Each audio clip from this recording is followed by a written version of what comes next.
challenge for today ay maglalakad kami dito sa mga bato-bato. Since it's low tide, so kaya maglalakad kami ni Ate Donna. Aha, aha. Napakaraming suso talaga. Ayan o.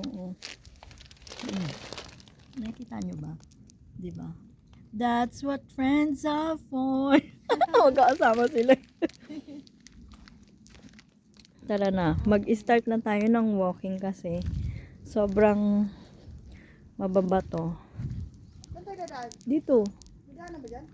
Parang feeling ko. Feeling ko lang. Pag wala, di babalik tayo. Diba? Para naman may mangyari sa buong araw namin. Pero mahirap siyang lakaran kasi agay. Oops.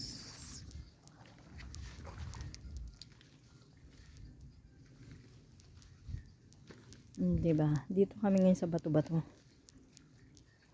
Imagine ninyo nung may tubig to kapag high tide, so mag-swimming ka.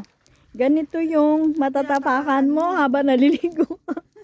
Yung pag-ahon mo nung first time ko dito, so hindi ko talaga alam na ganito. Nasanay kasi ako na ano, yung parang alam mo yung kunwari sa Pilipinas,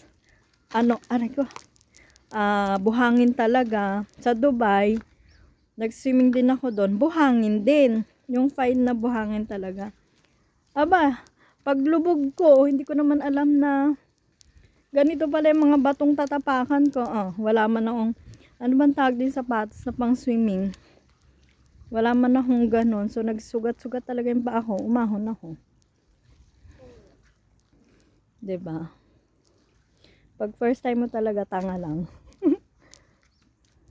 Ano te? Kaya pa ba? Sarap na. Oo. Kasing sarap mo. Ang sarap dito. Ang sarap. Ang sarap. Diba? So, ito yung mga tinatapakan nung nagsiswimming tayo. Oo, imaginein mo. Ang tigas. Correct. Ang sakit sa paa. Mas matigas pa sa puso niya. Agay. Ay, grabe talaga. Aray ko. Imagine mo, no. Hala.